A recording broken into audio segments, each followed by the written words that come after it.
Hello, everyone, and welcome to episode 7 of the Playoff Push podcast. This is episode 6 of the regular weekly Wednesday mornings. And we had episode 1 of NFL Recap yesterday. Go check that out after this one if you haven't, to get topics from every game of week 1 of the NFL season, as well as fantasy performances. It was a great episode. I'm excited to continue those on Tuesday mornings throughout the rest of the NFL season. In this episode, we'll be touching on MLB, mainly the playoff teams, as well as the awards later on. Some people might not be as tuned into MLB as they want to be and aren't so tuned in on the standings. So that's what I want to do here today. Maybe educate people on the standings, see who's in, who's taking a big fall off, cough, cough, Texas, and just give a better idea of what you can expect from these teams heading into the postseason, who can win it all. First off, I really want to say thank you, everyone, for the support. I really appreciate it. We hit 300 total streams for the podcasts today. Well, yesterday, if you're listening to this the day it releases. But I'm just so grateful for all the support we've gotten on this show. Just continue to share it. And I want to continue getting it out there for broader and broader audiences every episode. Just spread my message of sports to as many people as I possibly can in my own way, which is just talking into a microphone in my room. But I really appreciate all the support so far. And I just needed to say that before we start getting to MLB, which we will do right now. We are in the home stretch of the MLB season, about 3 weeks left to play. Each division has a leader, and will they hold that crown? We'll figure out soon enough. We will be starting out with the American League East today, see how those teams are doing, starting off with my New York Yankees sitting at 83-61. That's a 57.6 win percentage, doing pretty well at home and even better away. 38-31 at home, 45-30 on the road. The Yankees are a very good team. The only problem is they're inconsistent, very inconsistent. Whereas Baltimore is only 1.5 games back, and I see them as a more consistent team in the long run. They have more star power throughout the lineup as contrary to, two guys in the head of the lineup.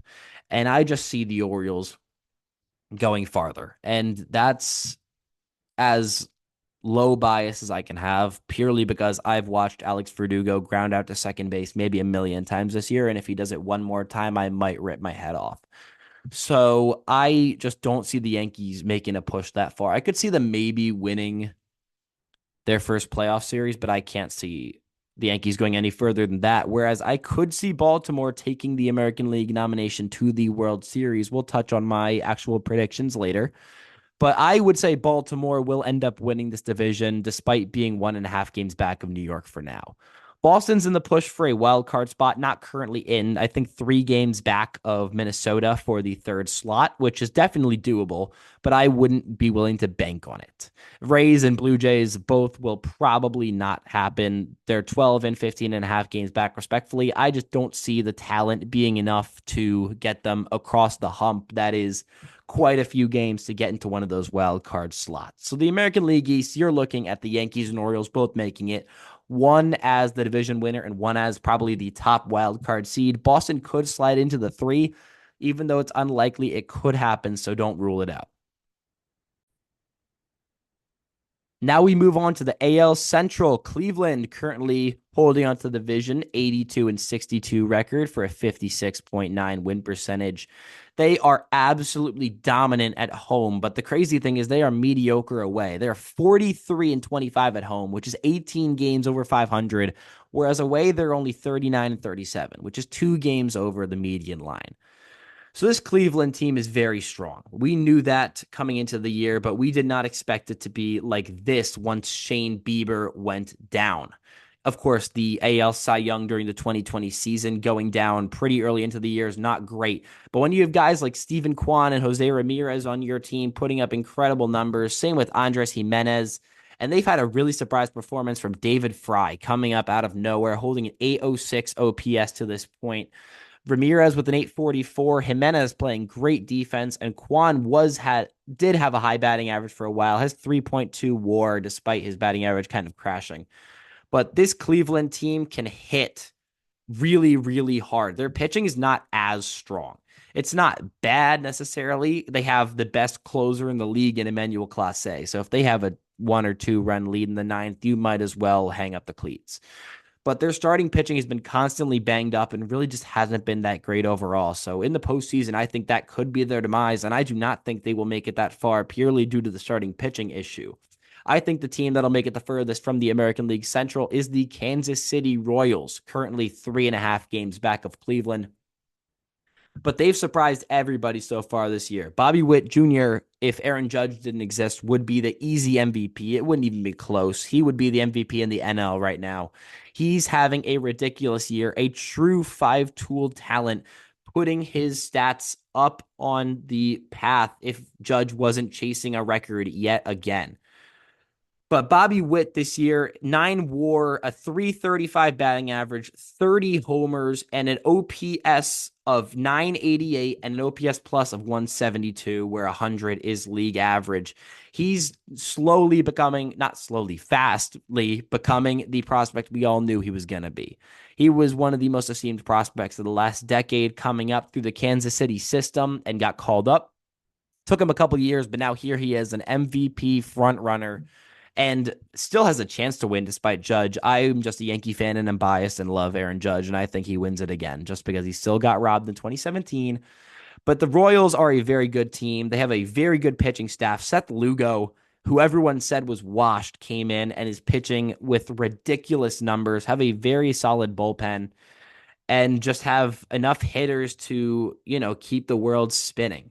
So the Royals, I think, will come back and potentially even dethrone Cleveland in the regular season, although I really see them being more dominant in the postseason as they make that final playoff push.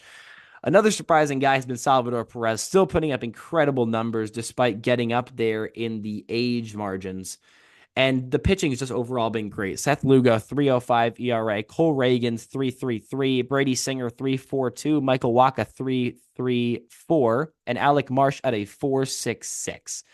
So the Royals have been playing out of their minds overall, and I think they'll continue to do that. If their outfield bats get a bit stronger, I could see them going to the ALCS to face the Baltimore Orioles later on in the season. Twins currently holding down the third wild card spot. Will they keep it? Will they surrender it? I really don't know. I think they will end up surrendering it to Boston just because I just don't think their lineup has enough firepower. They have Correa and they have Byron Buxton. And other than that, no one's really been playing too amazingly. So I think they will end up falling off. And I think Detroit, who's only 2.5 games back of Minnesota, could also make a push. Tariq Skubal, of course, the Cy Young frontrunner for the American League. And despite Javier Baez being quite literally a fire for cash, they are still playing above 500 baseball, and I think could continue to win games with this lineup, who many people thought was not going to be anything entering the year. Riley Green's having a career year so far, 828 OPS and a 131 OPS plus. Again, the strong rotation. This team could make it very far in the playoffs. It's just, will they put it all together right before the postseason hits in early October? The White Sox are out. We know this. 49.5 games back, on pace to be the worst team ever. We don't even need to discuss it. Then we get to the American League West, which is really weird because we came into this season thinking this was going to be one of the stronger divisions in baseball. You got the Houston Astros, who have been a wrecking crew for the last decade. You got the Rangers, the defending champs. Then you have like the Oakland A's and the Angels, who we knew were going to be bad. Actually, the A's are doing better than I originally expected. The Astros are still leading the division. They're 11 games over 500. They're playing very well at home and are 500 away. They have the power bats. They have the pretty solid rotation. You know how it is with Houston. They can hit bombs. They can hold themselves in games with pitching. And that's really all it is to it. Seattle, on the other hand, is 4.5 games back, and they are pitching incredibly. Probably the second best rotation in the league, I'd say, behind Philadelphia. All their starters that are qualified have an ERA below 4, which is very impressive. The issue is when it comes to anything except homers, they could not hit water if they fell out of a boat. And that's being nice. They have an awful statistic when you look at it in terms of batting average as a team. It's not great. Look it up. It's awful. Then you have Texas, somehow third in the division, 7.5 games back, despite being the defending champs. Everyone thought they could run it back. Adolis Garcia, Marcus Semien, Corey Seager. Everyone was looking at this lineup and thinking, this is absolutely loaded. There is no way they can't run back a playoff spot. And now they are very much struggling. Nobody's doing quite what they expected in terms of ceiling. It's quite literally been floor for everybody. Seager still has 30 bombs, Adolis with 22, Simeon with 19. But just looking at their OPSs, it's not the most impressive thing we've ever seen from a World Series champion defending team. That's probably a better way to phrase it. But Seager has an 865, but then second's Josh Smith with a 765. So not overall great. Simeon's down at a 695, Adolis at a 669. This Rangers offense can hit for power, but they need to do it consistently if they want to make a deep run. Their pitching is pretty strong. Andrew Heaney has made the comeback of the decade this year, holding my Yankees down when he is quite literally a Yankees legend in his own right, just based on how awful he was with us. But Nathan Eovaldi with a 3.55 ERA, Heaney with a 3.84. So not awful there. Their bullpen's kind of been rough. But I think Texas could easily make a run to try to get into the third wildcard spot. Will they succeed? Probably not, just based on the hole they've dug themselves in. But I think if you were to give Texas a chance to run the season back, they would do so much better. The Angels are overall awful, sitting in the 5 slot at a 16-84 record. Don't really want to talk about them too much. They're not good. Oakland A's, however, have had some young stars come up with the firepower. You got Brent Rooker. You got Lawrence Butler. You got Zach Yeloff has came up from last year and really put his name on the map. And you also got Shea Langoliers behind the plate holding his own there. Brent Rooker currently sitting at 35 homers, Langoliers at 25, Butler at 21, including 2 3-homer games, Bleday at 20, and Yeloff at 17. This A's team can slug, but again, they just do not have the pitching to do literally anything. They only have one qualified pitcher, and it's former Yankee legend J.P. Sears at a 4.23. If that says anything, you can tell they don't have pitchers who can stay around and put good numbers up, especially after trading Paul Blackburn, who was maybe their only good pitcher over the last 3 years, over to the Mets at the deadline. So that's your look into the American League. If I were to do my own rankings of how I believe the season will end, I believe Baltimore gets the 1 seed and wins the American League East. Kansas City wins the AL Central, 2nd seed, and Houston will win the AL West and get the 3rd seed. Yankees slide into the 4 after getting 2nd place in the American League East. Cleveland slides into the 5. And the 6 slot's a toss-up between Minnesota, Detroit, and Boston. We will see how it goes. But I think any of those teams has just a fair shot as any of the others. Minnesota currently in the lead by 2.5 games, but they are 3-7 in their last 10, so they are losing ground. But that's what I believe the AL will look like. The NL is much less competitive, and you don't even need me to know that. Phillies running away with the NL East. Brewers running away with the NL Central. Dodgers have a pretty good lead in the NL West. You got 3 division leaders right there. I think Dodgers take the 1, Phillies take the 2, Brewers take the 3. That's that. But when you look beyond that, I think you see the Padres in the 4, Diamondbacks in the 5, and either Mets or Braves in the 6. Phillies, Brewers, Dodgers, all great teams. Phillies have a very strong rotation, very strong lineup. Bullpen's a bit shaky at times, but I think they will probably be in the NLCS against the Dodgers. Dodgers, again, great. They have Ohtani. They have Freddie Freeman. They have all these guys who can hit absolute nukes, hit for average, a really good rotation, and a pretty solid bullpen. They are overall a super team. They are the 2017 Warriors, despite the fact they're not playing like it. But this is a team that can put up numbers and will do so, especially in the playoffs, because they've actually been gaining since their World Series title in 2020, despite the league getting more difficult around them. Then in the 4, I think it's the Padres. If the Dodgers didn't exist, they would have a good shot to win the NL West. I mean, the Diamondbacks have had a resurgence recently. Giants and Rockies are not good. Let's just keep it a buck. But the Padres are a very strong team. Michael King throwing in a great year. Dylan Cease throwing in a great year. And the Padres offense is going to do what the Padres offense does. Only one game ahead of the Diamondbacks as of now, though, so it could easily change any moment.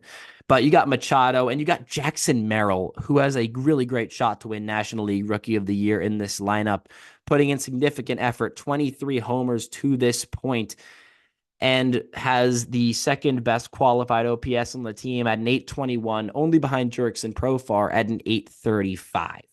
So I do think the Padres will hold down the 4 and the Diamondbacks will finish slightly behind in the 5. But this is a team that can hit, this is a team that can pitch, and this is a team that can close. So the Padres, if the Dodgers and Padres face off in the DS, I would not even rule the Padres out. I think they have a chance to be the Dodgers in a series or even Philadelphia.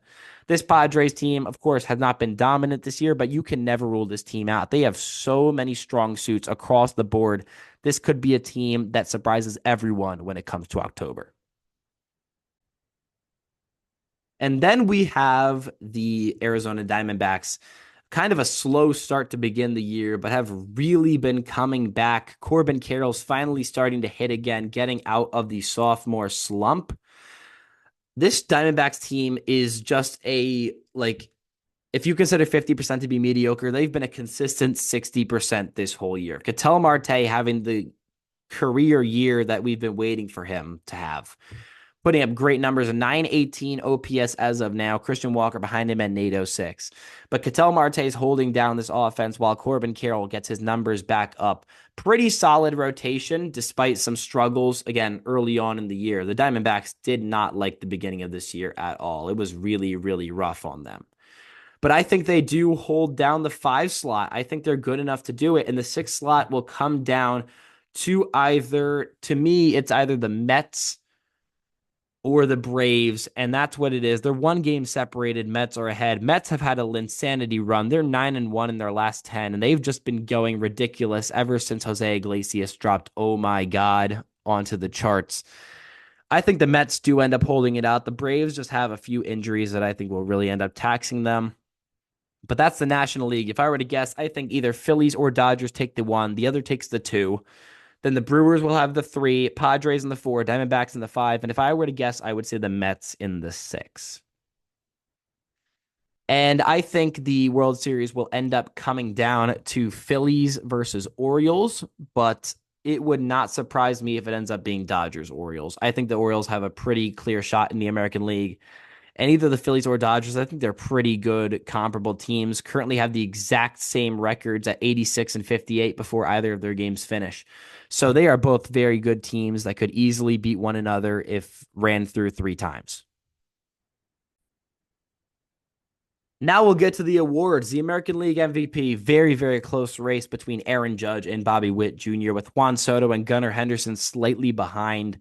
I think Judge does hold it out, but Bobby Witt could easily do it. He's been performing super well this year, really surprised everyone. I could easily see Bobby Witt winning it. I'm putting my money on Judge. Maybe it's because I'm a biased Yankee fan. I don't know. I will put my money on my captain, but Bobby Witt Jr., if he wins it, I would not be surprised in the slightest. And I do believe Shohei Ohtani will win the National League MVP, despite believing that Francisco Lindor deserves it more. You can sue me. I don't care. I think Francisco Lindor is the best player in the National League this year. He's just been so underrated during his tenure with the Mets. Sure, he's getting paid a lot of money, but he has not made an all-star team just because of how much he's hated by the fans of MLB. He's always put up great numbers and has always been underrated as a Met. I think Ohtani will win it, but Lindor deserves it. When it comes to Rookie of the Year, American League, again, I think Austin Wells deserves it. He's came up, taken the Yankees catching job from Jose Trevino, and just put up incredible numbers, having multi-homer games left and right, being Garrett Cole's preferred catcher. I mean, Austin Wells, since he came up, has been a positive force in this Yankees offense. Colton Cowser's kind of fallen off recently. So I think Wells deserves it. And do I think he'll win it? Also, yes. The NL is much closer, though. You got Jackson Merrill, Paul Skeens, and Jackson Chourio, all with pretty good odds. If I were to place my bet, I would say Skeens, just because the MLB loves him, but it's really neck and neck between him and Merrill, who I think deserves it. Chourio's put up great numbers in the later half of the year, but I really don't think he gets enough love from the MLB media, and because the slow start will hold him back. But I think if Chourio was able to hold the pace he's currently on this entire year, he would probably win it over both of them. And my prediction for the World Series, I'm going to assume it is Orioles Phillies, and I will take the Philadelphia Phillies in 6 as of now. I just think the Phillies are such a great structured team. And if they can get the bullpen to really solidify itself, they are going to be a force to be reckoned with Bryce Harper leading that offense, with Trey Turner right behind, and Alec Boehm, the doubles machine, sitting in the third best hitter on the team slot, best rotation in baseball. It's only an argument with Seattle, but even then, it's not too much of an argument. So I will take the Philadelphia Phillies to win the World Series as of now, Tuesday, September 10th at 9:37 p.m. Eastern. And those are my opinions and picks for the remainder of the MLB season. I will continue to touch on MLB until we get to the World Series, and I can't wait to see how the teams progress over the weeks. I really do hope that the Yankees continue to hold the AL East lead, but I really don't think it'll happen. The Orioles are a better team, and I think they'll come out and win it eventually. But those have been my picks and opinions for this MLB season. Again, I really appreciate all the support I've gotten so far. Passing 300 streams is a huge milestone. Hopefully, we can pass 400 soon enough. Please continue sharing it if you enjoy it. Leave a great review. It really means the world to me seeing you guys enjoy it. Apple reviews, I've already gotten so many, kind comments, and I'm loving it. Thank you guys so much for listening. Next week, NFL recap Tuesday morning, and the regular episode on Wednesday morning. Again, thank you guys for listening, and have a great rest of your day, and let's go Yankees.